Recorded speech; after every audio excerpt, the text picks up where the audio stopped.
Rodrigo humilhou o homem na cadeira de rodas. Mas que Rodrigo não sabia era que, naquele momento de triunfo cruel, ele plantava a semente de sua própria ruína. O homem na cadeira de rodas, que ele acreditou ter esmagado, estava apenas se preparando para colher a justiça. Fique até o final. O que parece apenas mais um dia de trabalho vai se transformar em uma lição de justiça que ninguém poderia prever. E o fim é tão surpreendente que você vai querer compartilhar com todos. A história de Otávio e Rodrigo é a prova de que a arrogância tem um preço. E a verdadeira força, muitas vezes, se esconde na calma e na dignidade. Otávio Almeida empurrava sua cadeira de rodas pelos corredores do supermercado. Seus 42 anos pesavam não na coluna, mas na alma, em cada cicatriz invisível. Cabelos grisalhos, olhos castanhos profundos, uma expressão calma que, de perto, revelava um brilho de aço. Ele usava uma calça de moletom simples, uma camiseta desbotada, e a única coisa que reluzia era o aro da cadeira de rodas, polido pelo uso constante. Cada gesto, cada movimento era calculado. Ele observava cada detalhe com uma atenção quase sobrenatural. O chão com manchas de gordura perto do açougue, a falta de etiquetas de preço em alguns produtos, os funcionários correndo de um lado para outro com o olhar perdido, clientes incomodados com um clima pesado que parecia impregnar o ar. Por fora, ele era apenas mais um cliente, um entre tantos, talvez um pouco mais atento do que a maioria. Mas por dentro, cada injustiça, cada falha, cada sinal de desrespeito era registrado, absorvido e catalogado em uma biblioteca mental de agravos. Do outro lado do caos, como se fosse um rei em seu castelo de latas e caixas, estava Rodrigo, dono do Super Vale. Aos 45 anos, alto, ombros largos que pareciam carregar o peso do mundo e a arrogância de quem se sente intocável. Seu terno preto impecável, a gravata de seda escura ajustada com precisão militar e a camisa branca perfeitamente engomada. Ele era a personificação da tirania silenciosa. Seus traços faciais eram marcantes. Sobrancelhas arqueadas que davam a ele uma expressão de superioridade permanente, um olhar frio e calculista que passava por cima das pessoas, como se fossem móveis, e lábios finos que quase nunca se curvaram em um sorriso genuíno, apenas em um escárnio cruel. Mas seu poder não vinha da riqueza que ostentava ou da posição que ocupava. Vinha da crueldade pura e simples.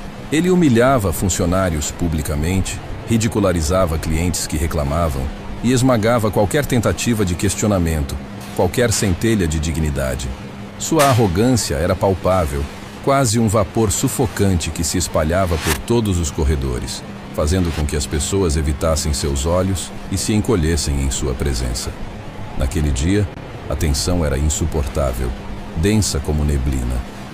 Um jovem, talvez com não mais de 18 anos, lutava para empilhar caixas pesadas de refrigerante na seção de bebidas. A pilha estava torta e ele suava, o rosto vermelho de esforço. De repente, a voz de Rodrigo ecoou, cortando o ar como um chicote. "Ei, você!" O dedo de Rodrigo apontou com uma agressividade que fez o rapaz se encolher. "Isso é um supermercado ou um depósito de incompetentes? Eu te pago para trabalhar, não para brincar de Jenga com as caixas. Aprenda a fazer direito ou some da minha frente." O rapaz abaixou a cabeça, o maxilar tenso. Ele engoliu em seco, sentindo a umidade da vergonha em seus olhos. Alguns clientes desviaram o olhar, constrangidos, mas a maioria continuava suas compras, fingindo que não viam, com medo de serem os próximos alvos. Rodrigo parecia se alimentar daquele medo, daquela humilhação. Era o seu combustível. "Mais rápido!" berrou ele, empurrando uma caixa de cerveja que por pouco não atingiu o rosto de outro funcionário que passava. "Vocês não têm vergonha! Competência zero! Não sei por que insisto em contratar gente como vocês." Otávio observava, imóvel, respirando fundo. A raiva crescia dentro dele, uma onda quente que ameaçava transbordar, mas ele a conteve. Sua calma era uma fortaleza impenetrável. Ele anotava mentalmente cada detalhe. A expressão de pânico do jovem, a agressividade desproporcional de Rodrigo, a forma como os clientes se encolhiam. Ele sabia que aquele comportamento não ficaria impune. Mas o que aconteceu a seguir, ninguém poderia imaginar, nem mesmo Rodrigo, em seus sonhos mais megalomaníacos. Nos dias seguintes, Otávio começou a agir discretamente. Ele voltou ao supermercado, mas agora seu olhar era de um predador, silencioso e metódico. Ele conversava com funcionários, mas não como um cliente. Ele esperava o fim do expediente, abordava-os na calada da noite, em estacionamentos ou em praças próximas. Ele ouvia, e o que ouvia era um coro de dor. Ele me fez limpar a gordura do chão com as mãos, sem luvas, só porque derramei um saco de farinha, disse uma jovem da padaria, os olhos marejados de lágrimas. Ele rasgou meu contra-cheque na frente de todos porque eu cheguei 1 minuto atrasado, contou um repositor, a voz embargada de humilhação.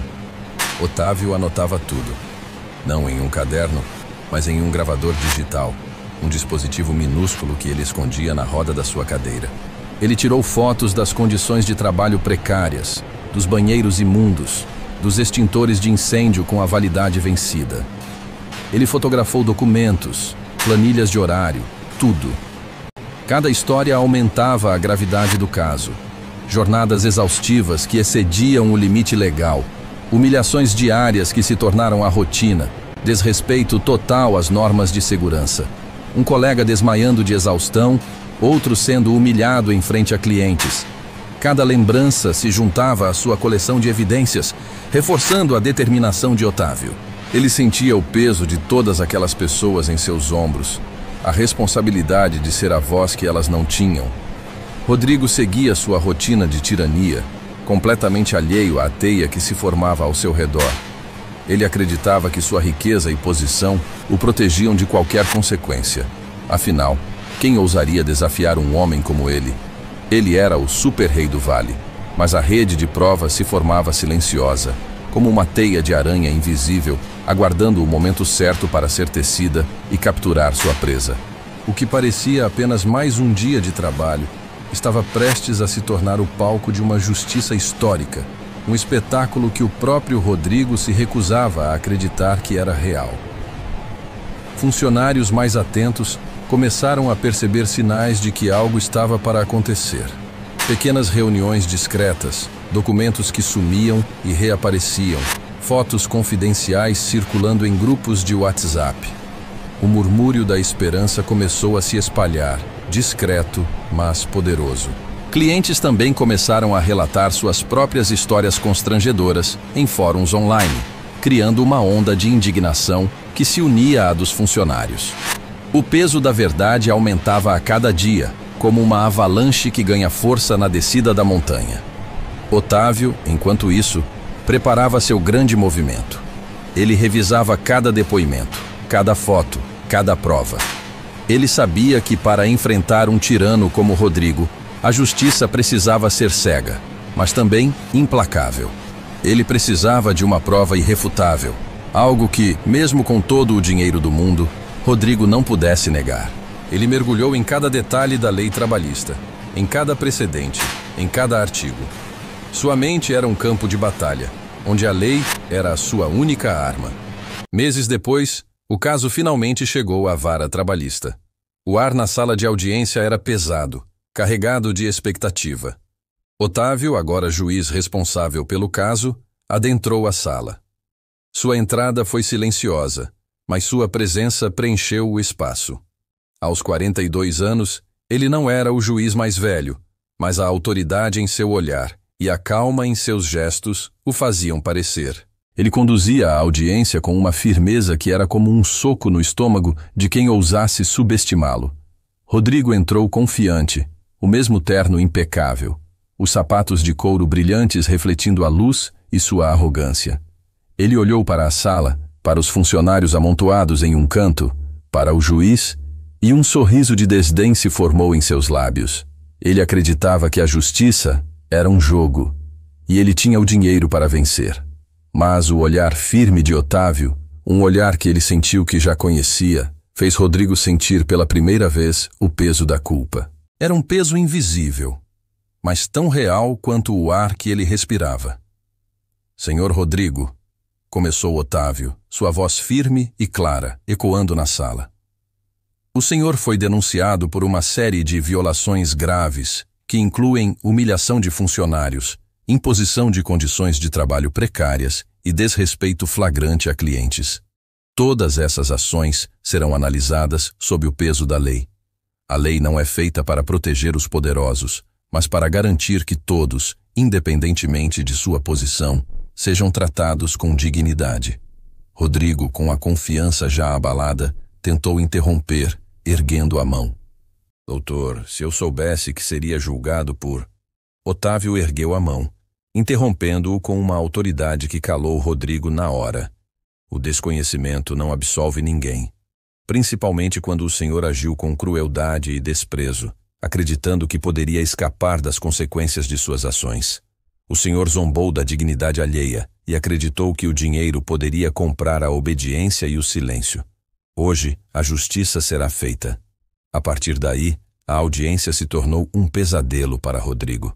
Um por um, os funcionários foram chamados a testemunhar. O jovem que havia sido humilhado na sessão de bebidas, a mulher da padaria, o repositor.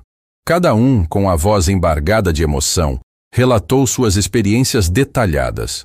Os gritos, as humilhações públicas, a pressão psicológica, as jornadas exaustivas. Clientes contaram sobre o desprezo e o constrangimento que sentiram.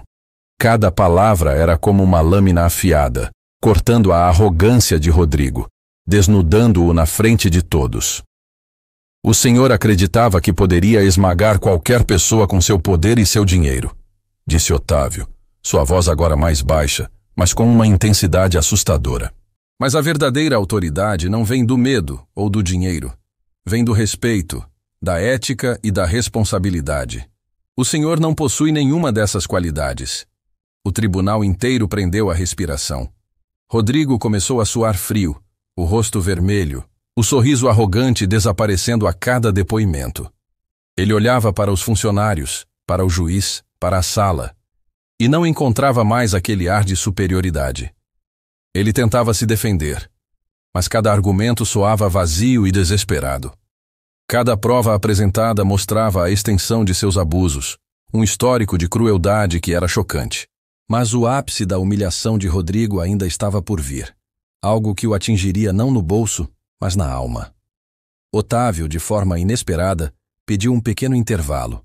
Quando a audiência foi retomada, ele olhou diretamente para Rodrigo. Senhor Rodrigo, eu tenho um último pedido para o senhor. Um que não é opcional. A sala ficou em silêncio absoluto. Peço que o senhor se levante por gentileza e olhe nos olhos de cada um dos funcionários que o senhor humilhou. Rodrigo hesitou. Era uma ordem simples, mas para ele era a pior tortura. Ele tentou argumentar, mas a expressão de Otávio não deixou dúvidas. Com as pernas tremendo, ele se levantou. Olhe para aqueles que sofreram sob sua tirania, disse Otávio. Olhe para os rostos que o senhor tentou esmagar. Cada ato de abuso, cada grito será respondido. Rodrigo tentou evitar os olhares, mas era impossível. Ele olhou para o jovem repositor, que estava com os olhos cheios de lágrimas, mas com uma expressão de triunfo. Ele olhou para a mulher da padaria, que estava com a cabeça erguida em um ato de dignidade que o fez se encolher. Cada funcionário estava firme, alguns emocionados, outros radiantes. Pela primeira vez na vida, Rodrigo se sentiu pequeno, insignificante. A arrogância desapareceu por completo. A vergonha tomou conta. Quando a sentença foi lida, não havia surpresa, apenas alívio. Rodrigo foi condenado a pagar indenizações milionárias aos funcionários, uma punição que o faria sentir no bolso o que ele fez as pessoas sentirem na pele. O supermercado seria submetido a uma auditoria rigorosa, com medidas corretivas obrigatórias para garantir que os abusos nunca mais acontecessem. O poder de Rodrigo desmoronou diante de todos. Ele tentou argumentar, mas não havia defesa. Cada ato de crueldade estava documentado. Cada prova era inquestionável. Os funcionários suspiraram aliviados. Alguns sorriram discretamente, Outros se abraçaram, chorando de emoção. A sensação de justiça era palpável, como o ar fresco após uma tempestade. Rodrigo estava destruído, derrotado e envergonhado publicamente. Justiça, murmurou um dos funcionários quase em silêncio, mas com uma força que ecoou por toda a sala. Era a palavra que definia tudo. Otávio se manteve sereno, satisfeito por ter protegido aqueles que não podiam se defender. Ele provou que a verdadeira força não está em humilhar os outros, mas em agir com integridade e garantir que a justiça prevaleça, independentemente do tempo que leve. Ele olhou para Rodrigo, que estava com a cabeça baixa, e soube que a lição não seria esquecida. A verdadeira força não está em humilhar os outros, mas em proteger, em agir com integridade e em garantir que a justiça, mesmo que demore, sempre prevaleça. O que aconteceu com Rodrigo é a prova de que a arrogância e o poder sem dignidade são castelos de areia que desmoronam na primeira onda. Justiça